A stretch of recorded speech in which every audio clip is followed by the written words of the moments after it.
थोडं पुढे या, इकडे पुढे या. धारावी येथील शिवसेना शाखेच्या आणि धारावी विभागाच्या शिवसेना आणि धारावीकरांच्या भेटीसाठी आज आपले पक्षप्रमुख आदरणीय उद्धवजी ठाकरे साहेब या ठिकाणी आलेले आहेत. त्यांच्या समवेत उपस्थित असलेले आदरणीय शिवसेना नेते संजय राऊत साहेब आहेत. शिवसेना नेते शिवसेनेचे खासदार माननीय अनिल देसाई साहेब आहेत आणि त्यांच्यावर शिवसेना नेते माननीय ॲडव्होकेट अनिल परब आहेत.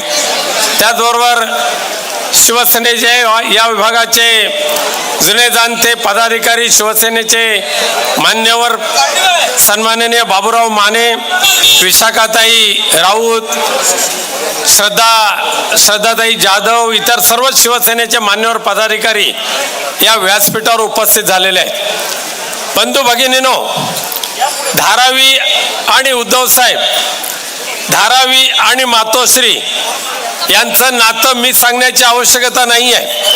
आज नाही तर मागच्या 10 वर्षापासून धारावीकरांच्या अस्मितेचा जो लढा है, धारावी वासियों को अपना घर जो है, जो मेहनत से घर कमाया है, मेहनत से घर लिया है, इस घर की रक्षा करना, इस व्यवसाय की रक्षा करना, जो आपका विचार आपके दिल में है, उसके साथ हमेशा अगर आपके साथ कोई रहा होगा तो माननीय उद्धव जी ठाकरे रहे, कल भी थे, आज भी और कल भी रहेंगे. आज भारतीय जनता पार्टी के वरिष्ठ नेता दिल्ली के इस धारावी के 653 एकड़ जमीन, दुनिया के सबसे अमीर अदानी, इस अदानी के झोले में पूरी धारावी की 653 जमीन और धारावी के 95,000 घर आज अदानी को देने के लिए जा रहे हैं. हमें उसके बारे में प्रॉब्लम नहीं है.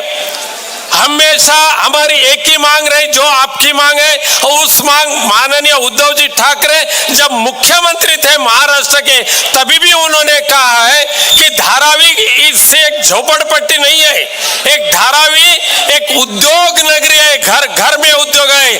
धारावी के 90,000 घरों में से कम 50,000 घर में अपने रोजी रोटी का व्यवहार और उद्योग व्यवसाय इस धारावी में हो रहा है, धारावी में हो रहा है. तो उद्धव साहब का कहना एक ही है, सिर्फ धारावी के घर को घर देकर धारावी का पुनर्वास नहीं होना चाहिए. धारावी वासियों के घर के साथ धारावी में चलने वाले जो व्यवसाय है, चाहे कई तरीके के जो कुटीर उद्योग है, चाहे होम इंडस्ट्री हो, ये सारे की व्यवस्था इस धारावी में होनी चाहिए और घर के साथ उद्योग की व्यवस्था भी होनी चाहिए. तो ही धारावी का विकास करने के लिए हम उन्हें परमिशन देंगे. और दुर्भाग्य की बात ऐसी है, 22 सितंबर 2022 से धारावी के पुनर्वसन के बारे में इस महाराष्ट्र सरकार ने आज तक 9 GR निकाले, 9. लेकिन हर एक GR में धारावी के नाम पर अदानी को जो देना है वो सब कुछ दे चुके हैं.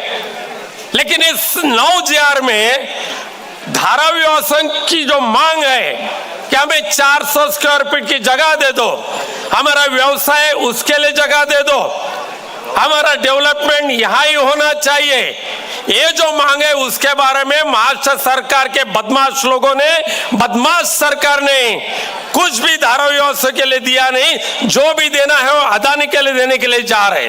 और जैसा कि पिछले वक्त इस अदानी के दमनशाही के खिलाफ माननीय उद्धव जी ठाकरे जी के नेतृत्व में मोर्चा निकाले थे, उस वक्त भी कहा था और उस वक्त उद्धव साहब ने कहा था कि धारावी का रीडेवलपमेंट करते वक्त सिर्फ 55,000 लोगों को एलिजिबल किया जाएगा, 55,000 घरों को एलिजिबल किया जाएगा और 45,000 घर नॉन एलिजिबल करके मिठागर में भेजा जाएगा. ऐसा उद्धव साहब ने सबके सामने कहा था. तभी ये महाराष्ट्र के जो गद्दार मुख्यमंत्री और बदमाश उप मुख्यमंत्री ने कहा था ऐसा कुछ भी है नहीं है. और आप तो जानते हैं 2-4 दिन पहले इस महाराष्ट्र के कैबिनेट मिनिस्ट्री ने धारावी वासियों के अपात्र करने वाले लोगों को 283 एकड़ जमीन मुलुंड के मिठागर में देने का निर्णय लिया। मैं पूछना चाहता हूं मुख्यमंत्री और उप मुख्यमंत्री को, आप इस धारावी वासियों के साथ खिलवाड़ क्यों कर रहे हैं? आपको अदानी के लिए जो कर रहे करो, चाहे उसका पैर छो, चाहे उसका कपड़ा दो, कुछ भी करो, लेकिन धारावी वासियों को अगर विश्वासघात करके धारावी के साथ खिलवाड़ करने की अगर कोशिश करे तो शिवसेना पक्ष प्रमुख उद्धव जी ठाकरे जी के नेतृत्व में पूरी शिवसेना धारावी के साथ रहेगी। हमें धारावी का पुनर्विकास होना चाहिए। आपको अदानी का जहां पुनर्विकास करना है वहां करो, लेकिन हमें बेघर करके अदानी को अगर भरपेट करने का काम आप करते होगे तो हम करने नहीं देंगे।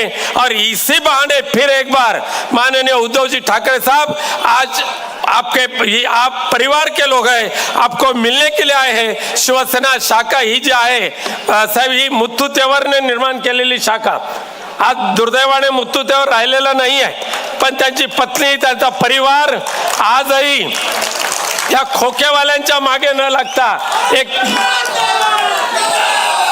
निष्ठेने निश्रद्धेने आपल्या बरोबर कायम राहिलेले आहेत। धारावीकरांच्या बाबत उद्धव साहेबांच्या मनामध्ये जे प्रेम आहे हे राजकारणाचं प्रेम नाही आहे, हे खऱ्या अर्थाने कुटुंबातल्या आपल्या परिवाराच्या रक्षणासाठी, कुटुंबातल्या परिवाराच्या हितासाठी उद्धव साहेबांनी प्रवाहाच्या विरोधात जाऊन अदानीशी तुम्ही जे लढताय, तुमच्या पाठीशी उद्धव साहेब कायम राहिलेले आहेत। विश्वास ठेवा आणि भविष्य काळामध्ये सुद्धा धारावीला उद्ध्वस्त करण्यासाठी जे येतील त्यांना गाडायचंच, मग ते गद्दार मंत्री असतील किंवा बेईमान बिल्डर असेल त्यांना गाडून पुढे चालायचं आहे। एवढं सांगून मी माझा 2 शब्द संपवतो। संजय राऊत साहेब, मी आपल्याला विनंती करतो,